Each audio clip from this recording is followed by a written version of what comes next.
그러면 흙수저, 플라스틱 수저, 미생물 수저 이런 분들은 입 닫고 박수나 치라 이런 말인가요? 책 아비투스의 내용에 따르면 금수저 집안에서 태어난 사람은 그렇지 않은 사람들보다 성공할 확률이 무조건 높습니다. 그 근거는 이렇습니다. 금수저 집안의 자녀들은 대부분 초등학교 입학 전부터 교육이 잘 되어 있습니다. 영어 유치원 같은 걸로 교과 과목을 선행학습할 뿐만 아니라 이미 성공한 부모들에게서 삶의 태도를 배우게 되죠. 여유로운 태도와 넘어지고 실패해도 충분히 다시 일어날 수 있는 안정감, 그뿐만 아니라 성취, 보상, 끈기, 도전정신, 이타심 이런 것들을 다 어려서부터 배우게 된다는 것입니다. 이러한 경험과 교육은 그 아이들에게 자산이 되어서 학교 생활을 할 때도 높은 서열을 유지할 수 있게 만들어줍니다. 조던 피터슨의 12가지 인생의 법칙에 나오는 내용에 따르면 이 서열을 나누는 것은 자연의 본능이고 본능적으로 느껴지는 나의 서열이 높다면 세로토닌이라는 호르몬이 활발하게 분비된다고 합니다. 이 세로토닌이라는 신경전달 물질은 우리에게 행복을 주는 호르몬으로 잘 알려져 있죠. 결국 금수저 집안 아이들이 더 탁월해지고 더 건강해지고 더 구김이 없어지고 그렇다는 겁니다. 어려운 말 안 보태고 한 가지 예시만 더 들어서 확실하게 와닿도록 해드리자면 그들은 아르바이트 하면서 대학교를 다니지 않아도 됩니다. 당연히 그 아르바이트 안 하고 그 남는 시간에 더 많은 문화를 누리고 더 많은 사람들과 교제를 하고 자신이 원하는 공부를 더 할 수도 있겠죠. 월등히 유리한 것입니다. 또 좋은 음식을 제때 먹기 때문에 다이어트나 피부 관리도 상대적으로 덜 스트레스 받을 것이고 싸구려 메이커 입지 않을 테니까 친구들에게 쓸데없는 무시를 당하지 않아도 되죠. 괜히 지금까지 뭔가 열등감에 사로잡힌 이야기를 한 것 같은데 이게 제 주장이 아니라 책 아비투스에서 이야기하고 있는 것인데요. 사람이 성공하기 위해서 더 탁월하다고 불리기 위해 또 자신이 속한 곳에서 높은 서열을 차지하기 위해서는 상류층의 아비투스가 필요하다고 합니다. 그래서 아비투스가 뭐냐면 사회에 의해서 습득된 몸의 습관이나 태도라고 정의할 수 있는 것입니다. 사람의 품격을 나타내는 척도라고도 할 수 있죠. 그러면 흙수저, 플라스틱 수저, 미생물 수저 이런 분들은 입 닫고 박수나 치라 이런 말인가요? 그렇지 않습니다. 결과적으로 이 책은 상류층을 찬양하기 위해서 쓰여진 책이 아니라 우리같이 더 나은 나를 바라는 사람들에게 그 방법을 알려주고자 하는 책입니다. 자, 핵심적으로 마인드셋이 어떻게 설정되어 있는가에 따라서 두 갈래의 인생으로 나뉘게 되는데 이 마인드셋은 한계를 설정하는 고정 마인드셋과 한계를 설정하지 않는 성장 마인드셋으로 나뉩니다.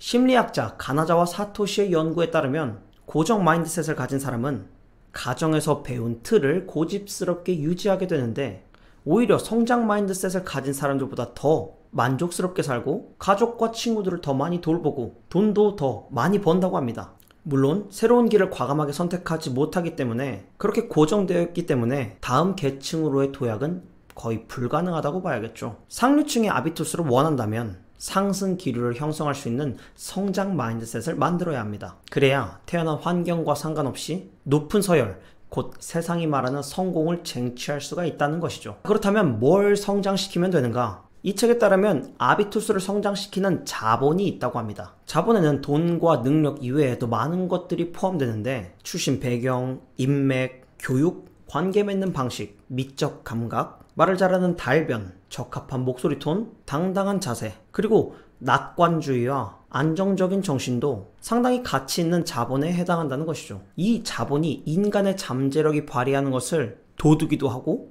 방해하기도 합니다. 저자는 자본을 7종류로 구분해서 이야기하는데 심리자본, 문화자본, 지식자본, 경제자본, 신체자본, 언어자본, 사회자본입니다. 이 자본의 유형을 다양하게 가질수록 아비투스는 더 높이 올라간다는 것입니다.